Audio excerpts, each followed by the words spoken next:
Hello everyone, welcome and thank you for joining us. It's really fantastic to see lots of clients and partners joining us again. Also really great to see plenty of new names as well, so welcome to everyone.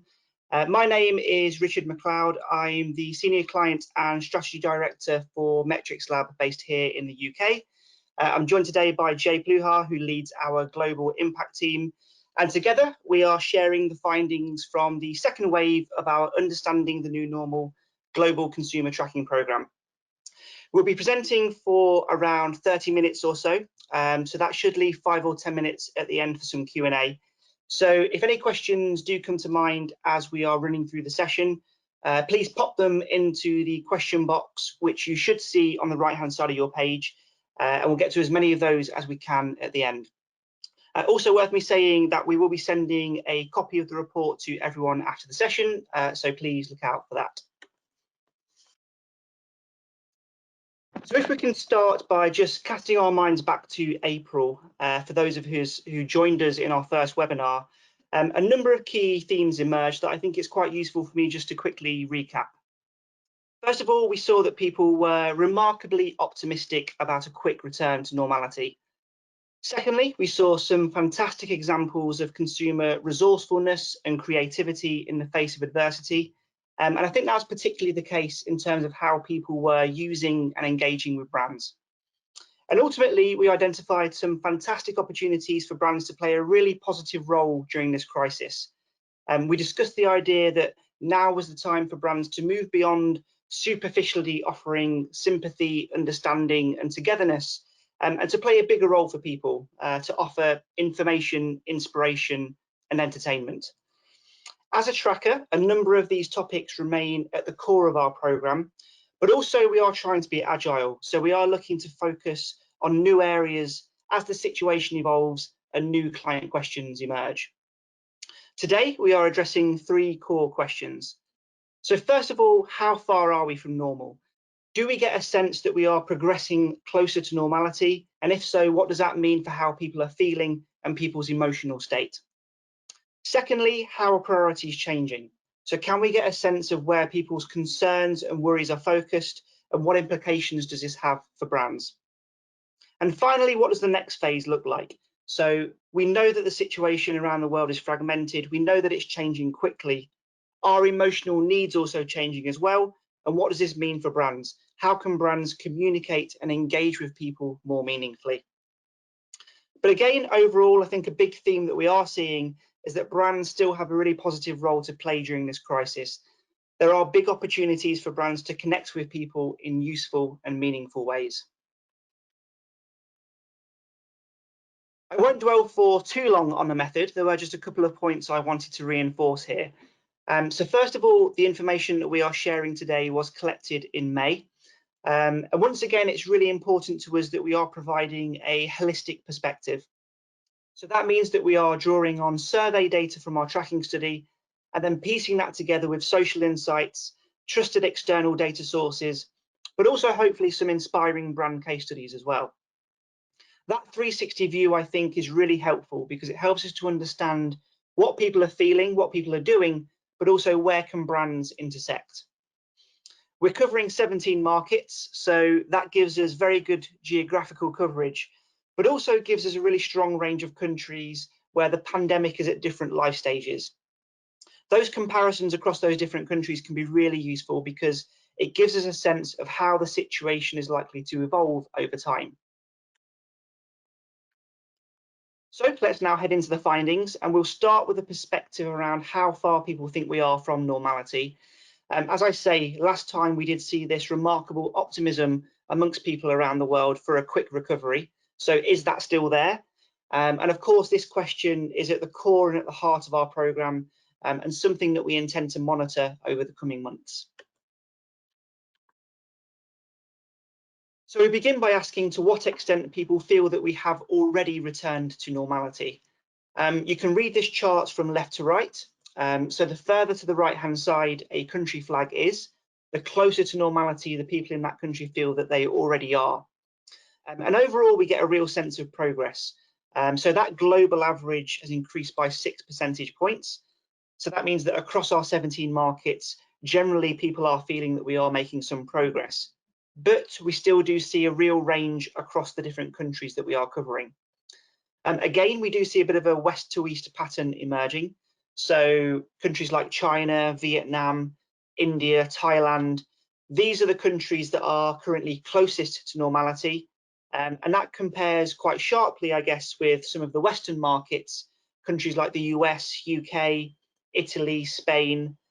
These are some of the countries that have been worst hit by the pandemic, and they still feel quite far from normality. Looking at the extremities on this chart can also be quite instructive as well. Vietnam, for example, continues to be in a really strong position. Vietnam is a country that has managed the crisis extremely well. Up until recently, Vietnam had just over 300 cases of the disease and actually 0 deaths. So I think that is reflected in the high level of consumer confidence that we see in Vietnam. Compare that with Brazil. So Brazil is now the country that feels furthest away from normal. And at the time of research in May, Brazil really was heading into that peak of the pandemic in that country. Brazil now, unfortunately, has the 4th highest death toll globally. And there has been a lot of criticism around how the Brazilian government has handled the crisis. So I think that is reflected in the declining consumer confidence that we see in Brazil. Overall, though, I think the kind of point remains clear that the situation around the world continues to be fragmented. It continues to change very, very quickly. And that means that our point of view remains the same as well. Businesses should be setting themselves up to be agile. Businesses need to be in a position to evolve their approach in line with the changing situation in each country.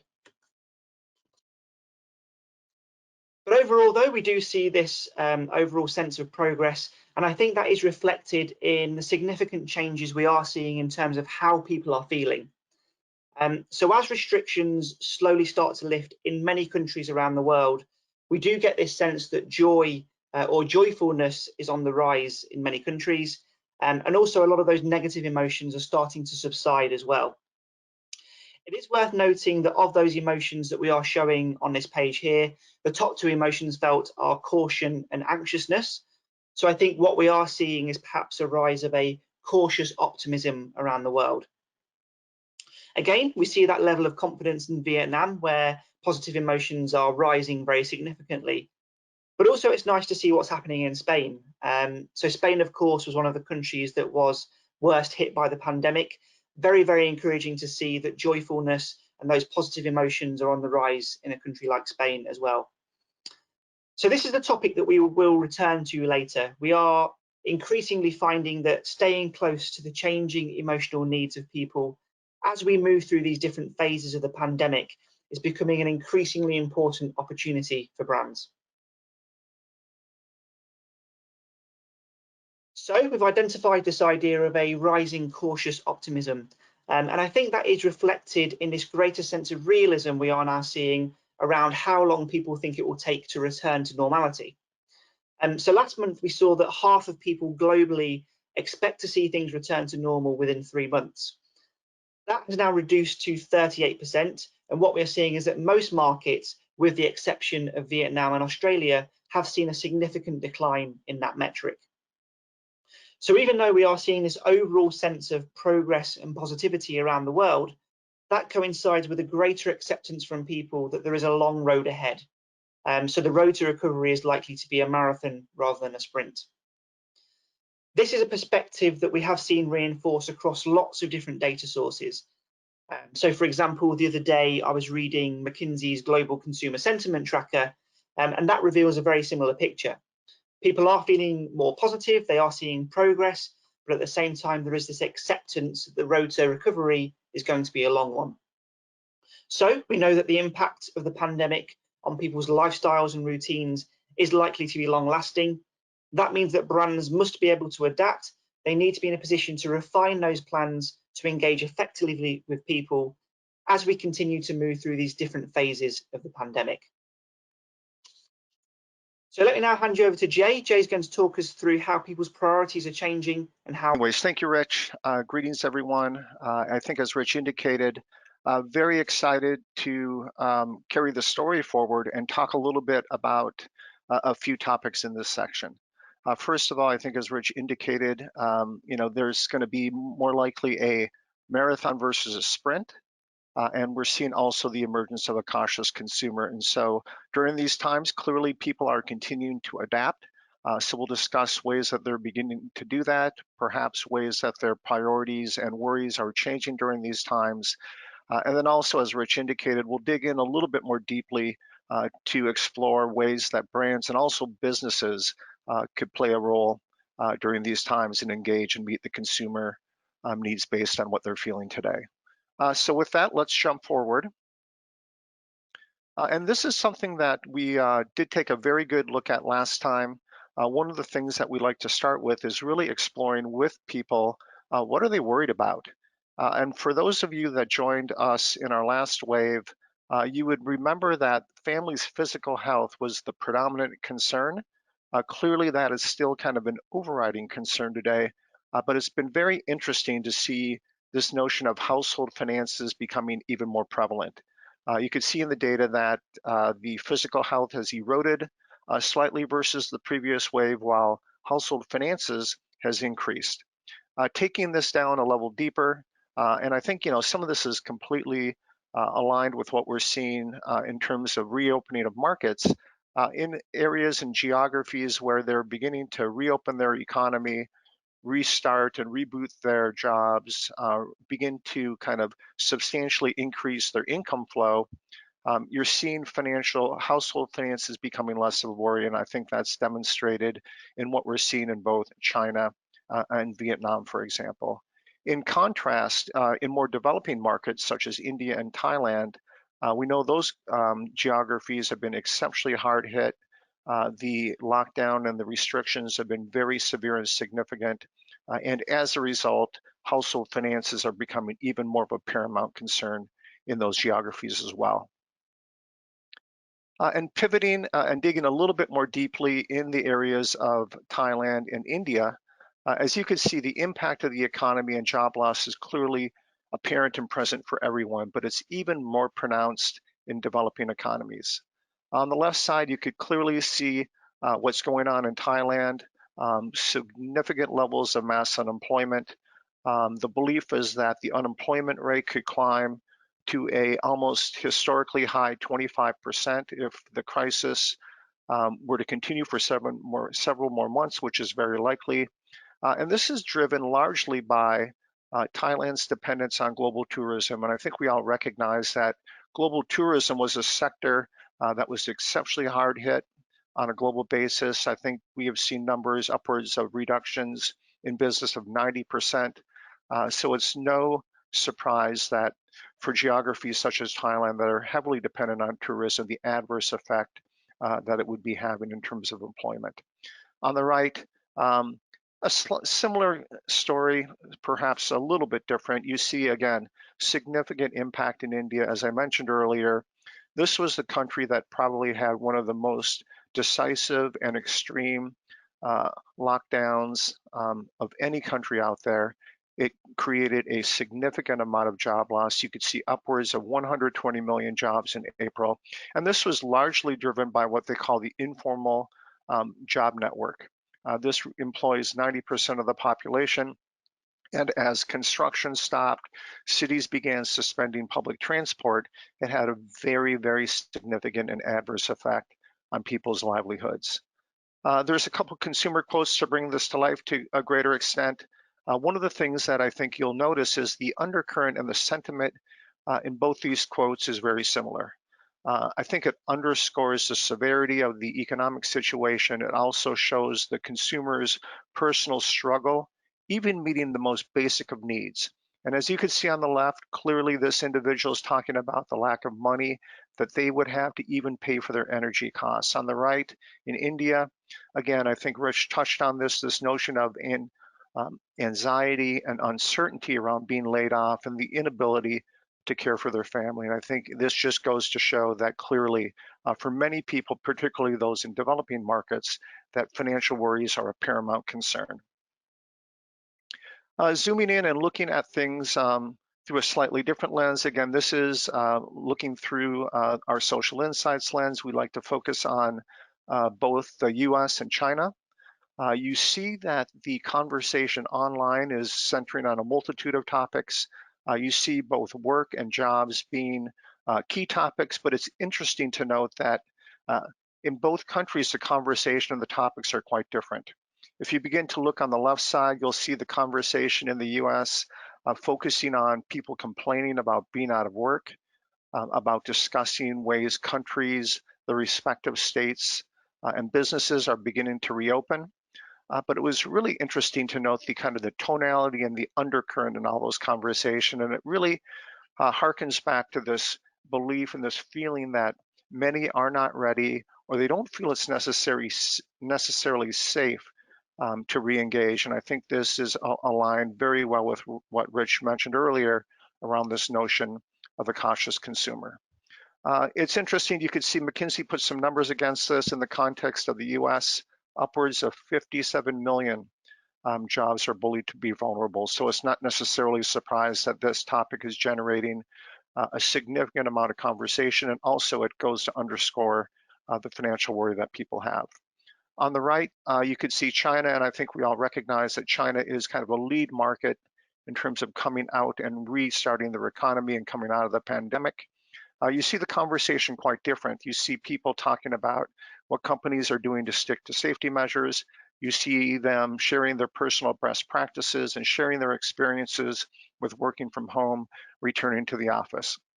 And I think as we begin to look forward, we would anticipate many of the conversations in countries that are beginning to return to normal to begin to mimic what we're seeing in China, although it's something that we'll certainly keep a close eye on in the months to come.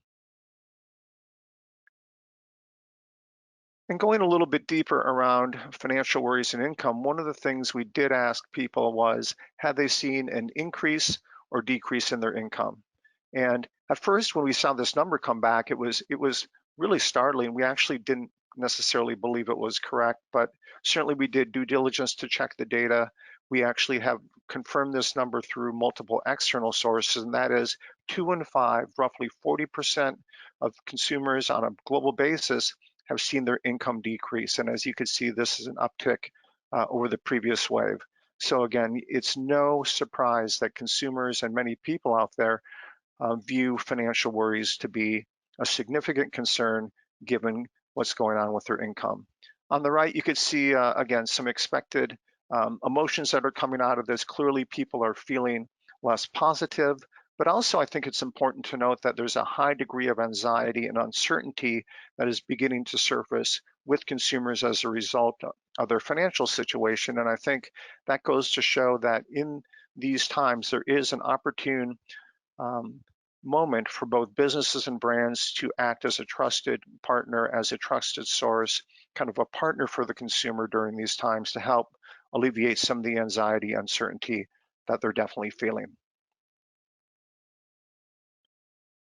And so this is something we did look at in the last wave. I think it's interesting and very important that we continue to keep an eye on it. And that's about what are the types of brands that people are most likely to choose in the coming month. There's two key takeouts. Whether your income has increased or remained the same, or whether it's decreased, clearly, no matter who you are, your consumers are predominantly looking for local and trusted brands. And so I think that's a key takeout, that consumers are continuing to look for high degrees of brand trust. But also I think this localized approach and this kind of more kind of local or micro type of brand is very important. On the right side, you could see, not surprisingly, for people where their income has decreased, they're beginning to seek out and beginning to purchase cost-effective brands to a greater extent. Again, that's not necessarily surprising, but what is surprising is that they're beginning to trade off quality. And I think that is kind of an early warning signal or a red flag, if you will, for many of our clients as they look for ways to combat cost-effective brands. They need to be defensive against moves to private label. And it's just something that we uncovered, and it's a dynamic that I think we need to pay very close attention to going forward. So here's some examples, though, of some companies that we encountered that we feel are doing a terrific job of seeking ways to stay connected. And you could see Bacardi and Zappos doing, I think, a really commendable job at doing that. And on the right, again, many companies are doing this, but we believe that Nestle and Kellogg's have done, again, a terrific job of keeping what we're calling the newly frugal consumers from trading down. Just running through these very quickly, you see the Bacardi example. Essentially what they did was made a $3 million donation to their client base and their customer base to make sure that they could offer support. So they helped bartenders, they helped others working in the bar industry with that donation. But it's important to note that they didn't necessarily make that donation to a central organization. They took a very grassroots, localized kind of micro approach to supporting those in need, which again, I think aligns well with what we covered on the previous slide around the consumer's desire for a heavily localized and local brand approach. The Zappos example is, again, a terrific example of staying connected with their customer base. We know people are perhaps not buying as much apparel and shoes as they have in the past, so they launched a customer service for anything hotline. Essentially, it's a free service to help people find answers. And there's a terrific example out there of a doctor, believe it or not, that actually called into this hotline, not looking for shoes or apparel, but looking for ventilator clips. And instead of saying that that wasn't what they do or that wasn't their core business, Zappos actually found a way to help this doctor out, make a connection, and provide the ventilator clips and really kind of meet the needs in a very kind of, natural and authentic way. Great example of staying connected and really meeting the needs of consumers during these times. On the right, you can see Nestle and Kellogg's, again, delivering strong value while not necessarily making outright price reductions. You see Nestle coming out with new affordable pack sizes to meet the needs and kind of the cost-conscious behavior we're beginning to see emerge in the marketplace, and also Kellogg's, not necessarily reducing price, but thinking about how they could deliver value communication to their clients in the context of their cereal business. All really great examples of companies that are undertaking activities to combat some of the price sensitivity and kind of the transference to some of the cost-effective offerings that we're beginning to see emerge. This is something that we did examine last month. Again, I think it's a core focus for us moving forward. And there's really two key takeouts. The first is, if you zoom in on the second point, it's really encouraging to see people view that it's okay for businesses to advertise their products during the current situation. And again, this aligns with our point of view that it's very important and it's advantageous for businesses to continue to market and to continue to advertise during these times. And it's even a wave over wave increase over the previous month. However, there is kind of a watch out. And that is, if you zoom into the fourth point, and that is the belief that businesses are exploiting the current pandemic to promote their brands. And again, this is a significant watch out because it's increased over the previous month, and given the consumer's frugality and the concern around their finances, I think this becomes an even more paramount watch out that businesses need to be very, very sensitive to. And so here's a couple examples of some businesses as they kind of walk what we call the pricing tightrope, that they need to be extremely cautious and very, very, I think, diligent in how they think about their marketing and how they think about their branded efforts. On the left side, you can see an example that comes from PepsiCo. And this is honestly an unfortunate example because it starts with some exceptionally good intent. You could see that PepsiCo launched a $7 million initiative to help the US communities hardest hit by COVID. However, as you can see in the picture, this was a heavily commercialized, heavily branded approach, and the consumer took clear exception to it. They were mocked online in a very unforgiving way. It resulted in the need for PepsiCo to take down the sign and essentially issue a mea culpa and chalking it up as what they called an unfortunate mistake. On the right side, you can see an example that comes from Europe, and this comes from a retailer called Marks and Spencer, and they too were accused of exploiting the pandemic. But honestly, I think what happened here is truly well-deserved for a couple of reasons. First of all, they were accused of selling bottles of hand sanitizer, which was twice as much as equivalents elsewhere, and upwards of, you could see 12 pounds. And consumers, with the prevalence of smartphones, clearly were able to catch them red-handed, if you will. It developed and resulted in a significant social media backlash. Consumers made fun of the situation, but even beyond that, clearly many consumers displayed anger and outright hostility towards the brand, so it generated a significant backlash. It was definitely not favorable to the business. And again, I think this just underscores the importance of businesses and brands being very sensitive and attuned to not being viewed to be opportunistic. And so with that, what I'd like to do now is hand it back to Rich, and we'll pivot and we'll talk a little bit more about what the next phase begins to look like. Thank you, Jay. Yeah, absolutely. In our final section, we are looking at what the next phase looks like. So which new behaviors are emerging? How can brands stay close to people as we move through these different phases of the pandemic? So firstly, we have been seeing some rapid shifts in terms of how people are spending their time as some countries around the world start to emerge from lockdown restrictions. So last month, when we were looking at the activities that were on the rise, I think that really reflected a more housebound, captive audience. People were spending more time tidying and cleaning, watching entertainment content. People were picking up new hobbies like arts and crafts. These activities are now all subsiding, and I think that coincides with people getting more active and heading outside again.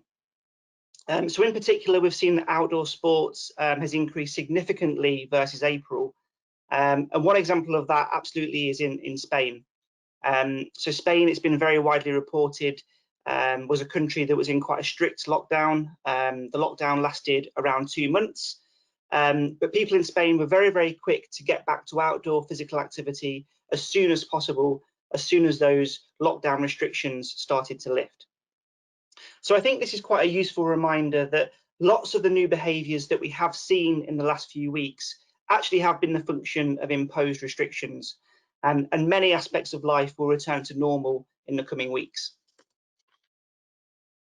And I think that is reinforced when we ask people specifically what are they looking forward to.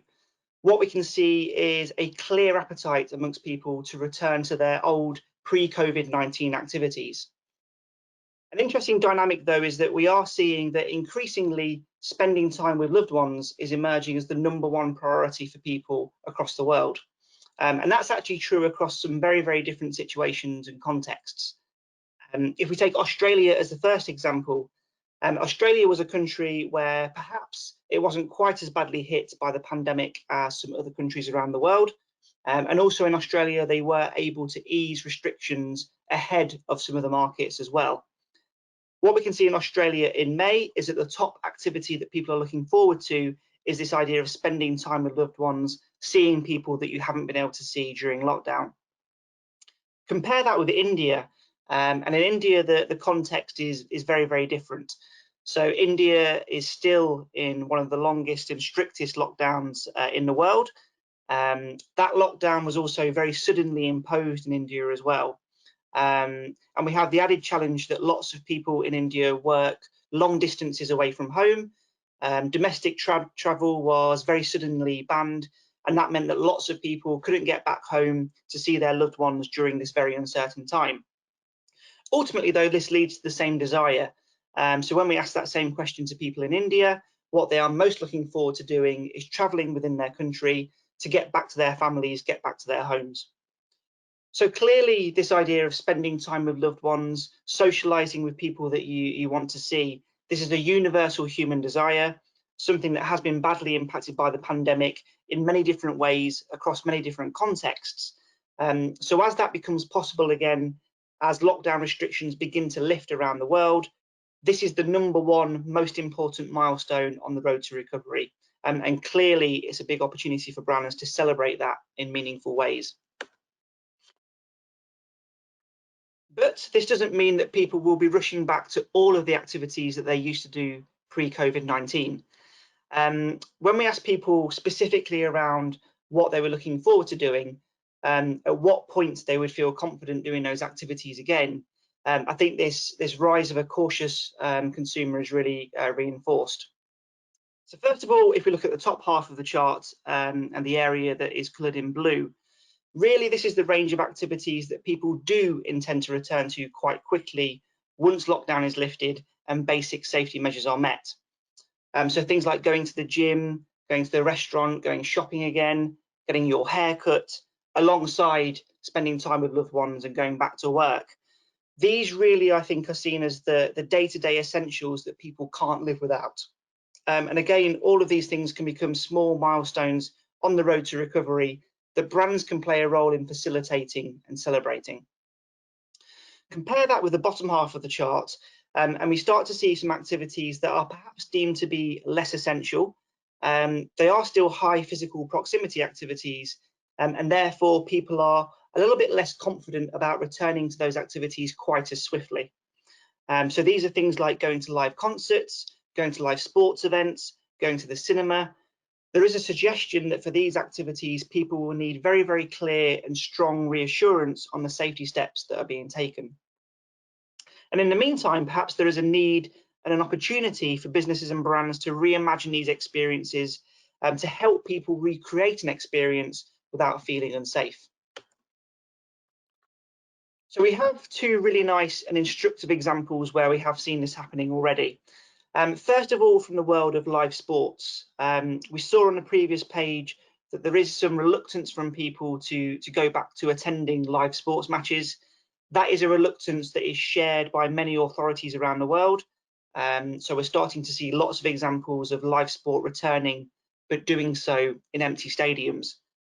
Japan has had some fantastic innovation around this problem by creating an app. This app allows people to bring that live fan experience into their homes. It enables them to boo and cheer their teams via a smartphone. That sound is then played real time to players via speakers in the stadium. A second example that we've seen that has perhaps emerged slightly more organically in the US relates to the cinema or movies. So we saw on a previous page that this, of course, is something that people are really looking forward to doing again, but there is some reticence amongst movie fans. There is a lack of confidence about doing that immediately once lockdown restrictions are lifted. In the meantime, therefore, in the US, what we've seen is the resurgence of drive-in movie theatres. And a number of businesses have been very quick to jump on this trend. So we are now seeing lots of pop-up drive-in movie theatres emerging in different car parks around the US. So clearly, for innovative businesses and brands, there is this opportunity to reimagine experiences, to keep people engaged during what is still quite a tentative time, and fuel that demand ready for a time when things do in fact return to normal. Another significant opportunity we are seeing is for brands to stay close to how emotional needs are changing as we move through these different phases of the pandemic. So to help demonstrate this opportunity, we have created two clusters of countries within our analysis. On the left-hand side, we have the first market cluster. These are countries that at the time of research in May, restrictions were still being maintained. These countries remained in a lockdown situation. Compare that to the countries on the right-hand side. This is a cluster of markets where restrictions had already lifted or they were beginning to lift. First of all, what we can do is use these country clusters to compare how emotional needs are changing in those different contexts. It will come as no surprise that in countries where restrictions were being maintained, this sense of hope or hopefulness was decreasing significantly versus the previous month. Compare that to countries where restrictions were lifting, and what we can see is that positive emotions are on the rise in those countries. Emotions like excitement, joyfulness, and positivity. What's then really crucial is that this translates into changes in terms of what people are looking for or demanding from brands. So again, starting with the market cluster on the left, that cluster where restrictions are being maintained, what we can see is a real focus on that immediate need for fun and distraction. People are looking for brands to help them forget about the virus and to provide some fun and entertainment in the short term. Compare that to countries where the restrictions are lifting, and what we can see is that people are very, very quickly able to look towards the future again. So, for example, people are more open to messages around how to have a greener lifestyle or how to live a more healthy life. This reflects that greater capacity to look to the future with greater optimism. So it's really important that businesses take note of this opportunity. It's a huge opportunity to stay close to people and then adapt that content, adapt that messaging in line with changing needs as the situation changes within each country. And we have some great examples of brands that have addressed that phase one need for fun and distraction in extremely powerful ways. So first of all, we have Heinz. So Heinz launched the Heinz Ketchup Puzzle. This was a puzzle of 570 pieces that ultimately creates a big ketchup red rectangle. It gained lots of social engagement and really does meet that lockdown need for fun and distraction particularly well. And also what it does is it leverages a really distinctive brand asset for Heinz at the same time. At the same time, we've seen some fantastic work from Burger King in certain markets in Europe. Again, activations that have gained a lot of social traction. So first of all, in Germany, we saw an in-restaurant activation that used a social distancing crown. And then in Italy, we've seen the launch of the heavily onioned social distancing Whopper. So these are good fun activations, very entertaining, but also, like the Heinz example, what they do really well is they draw on distinctive brand assets for Burger King. So I think these are really good examples to draw inspiration from for brands that are operating in markets that are still heavily locked down and still have those restrictions imposed. But then as we move into the next phase of the pandemic, restrictions begin to lift and people can start to look to the future again. So one example of this that we've seen in social insights is that people are increasingly wanting to take better care of themselves. So we know that cooking at home has been a key trend that we've seen in social media, but initially that was very, very focused on people treating themselves with sugary baked goods. The quarantine 15 hashtag gained popularity as well, and that was poking fun at people gaining weight during lockdown. But now people are looking towards the future again. They're seeking inspiration around how to be more healthy and how to live a more balanced lifestyle. So at the moment, this is actually quite a big and largely untapped opportunity for brands. Brands really should be exploring how they can play a role here, but also how they can identify other needs that are emerging as we move into this next phase of the pandemic. So now I'll finish by recapping some of this month's key themes and then outline some of the key implications for brands. So first of all, we've seen this idea that the road to recovery is likely to be a long one. We've seen growing acceptance of that from people around the world as well. And really, I think the theme there is that we are seeing this rise of a cautious optimism amongst consumers globally. Also, we have seen that the focus of worries has quickly changed for people. So people are now worried about and also directly impacted by the COVID-19 recession. So in that context, cost, value and fairness are rising up the consumer agenda. We're also seeing that brands are coming under increasing scrutiny. So people are now hypersensitive to any degree of brand opportunism. And that means there is a real need for brands to be transparent and purposeful. We're also seeing that as we are making progress along this road to recovery, people are re-emerging and they are naturally gravitating towards the things that they think they can't live without. Number one on that list is reconnecting with loved ones, and these are clearly powerful moments to be celebrated. And finally, we are seeing that emotional needs are changing as we move through these new phases of the pandemic. And this has crucial implications for consumer insight, but also brand strategy. And really, it's a big opportunity for brands who are able to respond to those changing needs. So what does this all mean for brands, and specifically, what are the actions that brands should be taking? So first of all, along with this idea that there is a long road to recovery ahead of us, what that means specifically is that there will be many, many moments along the way that signpost our progress. So brands should be exploring how they can support and celebrate those moments in meaningful ways. Secondly, we're seeing that value now more than ever is absolutely key. It's really important that brands get that value equation right and find ways to make people's lives a little bit easier. It's really important to avoid being seen as opportunistic at all costs. So now is the time for brands to communicate with authenticity and purpose. And actually, there are lots of opportunities for brands to play a really positive role during this time. We've seen that people are very, very keen to get back to some of their favourite activities, but at the same time, there is a high degree of caution amongst people around the world. That means that brands can innovate and reimagine experiences to engage people in the short term. And also, I think, particularly in the live event space, that is where brands have a really big role to play to unlock demand. And finally, we know that emotional needs are changing. Brands have to stay close to that. They have to keep their finger on the pulse. And that then becomes a big opportunity to adapt, meet those changing needs, and then to communicate and engage more meaningfully. So I think that's a good moment then just to take a moment and pause and answer some of those questions that we've been receiving in the system during the session. So thank you to everyone who's been posting questions. Lots of great questions coming through actually, so thank you. I wish we had a bit more time, but we should be able to answer a couple of those now. I think I'll pose the first question to Jay, if I could. Okay, fire away, So Rich. no problem. The first question is around Burger King and the Burger King examples that we shared earlier.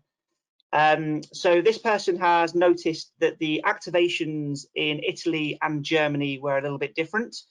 So someone is questioning why was that the case? Why didn't Burger King just run the same programs in both countries? Because that would have been more efficient.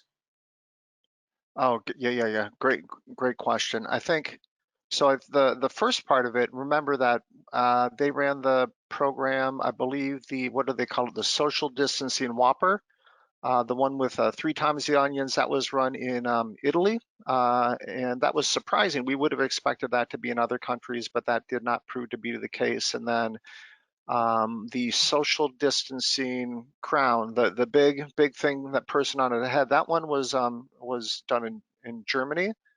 But Rich, was the question about why didn't they do those programs in multiple markets? Is that what it was? Exactly. Yes. Yeah. Okay, got it. Yeah, it's we don't know for sure. I don't think Burger King has come out and stated kind of the strategy behind those efforts. I think one of the things we know is that the pandemic is very localized in terms of government response, how the consumer is feeling. And I think given the need to be highly relevant and make sure that they got the timing right, I would have to suspect Burger King wanted to take a more localized approach in order to kind of be kind of strike that relevance. And then I think as we uncovered in our data, there's this notion of being localized. And I think we all recognize that Burger King is by far a local brand. But I think they probably wanted to take a localized and kind of more kind of targeted micro approach as best they could. So, we don't know for certain, but I think those are just, I think, some of the hypotheses that I would have. Great, thank you, Jay. I think we have time for just maybe one more quick question before I wrap up. So I'll take this question.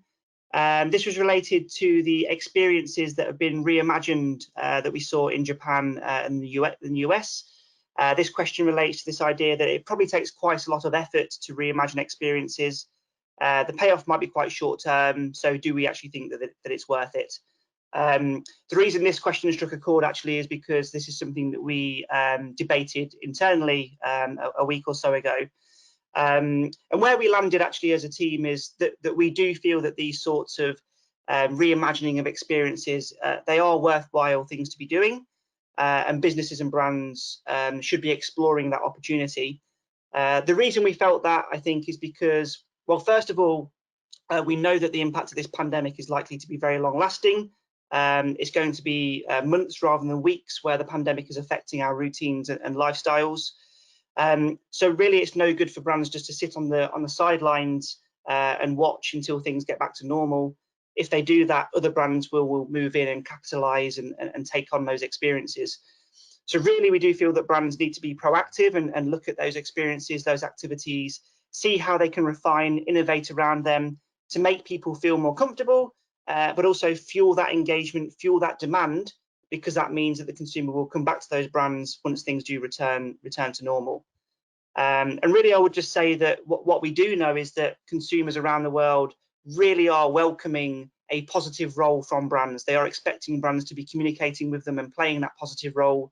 So brands should look to leverage that and find those ways of meaningfully innovating around these different experiences in the short term. Great, thank you. So I think we will have to leave the Q&A there. So thanks to everyone who asked a question. Apologies if we didn't get to yours. What we will try to do is send a written response to anyone whose questions didn't get answered today. But just in the final minute or so, I just wanted to spend a bit of time reminding everyone on the call that we are very, very focused on trying to build this program around our clients' questions and our clients' needs. So as part of that, each month what we do is we try to suggest 2 or 3 topics to potentially explore further in the coming months. We then ask our Metrics Labs teams to get in touch with our clients to identify which of those needs is most relevant and most important. Also, what we're trying to do is orient those questions around a framework that helps us to map how we're progressing through different phases of the pandemic, and ultimately gets us towards that goal of understanding and defining the new normal. So at the moment, we feel that many countries are entering what we call the restricted living phase. So that means that restrictions are beginning to lift, but the pandemic is still having a big impact on our lifestyles and routines. In this context, what we are focused on understanding is not just how people are changing, but which of those changes are likely to stick as we emerge from the crisis in the future. So that's guided the 3 topics that we've identified potentially to explore next month. The first of those is whether emotional needs continue to evolve as more countries enter this restricted living phase. The second area is we know that value is rising up the consumer agenda. Is that happening at the expense of sustainability, or is sustainability still an important factor for people? And finally, what next for the cautious consumer? Do we see the consumer starting to relax as those restrictions continue to lift, or is that element of cautiousness still there? So your Metrics Lab team will be getting in touch to discuss those different topics with you and find out which are the most important. But for now, I will close the session. So thanks again for joining us. We really hope that you can take some of this learning back into your businesses to inform the actions that you are taking. Also, just to reiterate, a copy of this report will be made available to everyone on the call. So we hope to see you again next time. And until then, thank you and goodbye.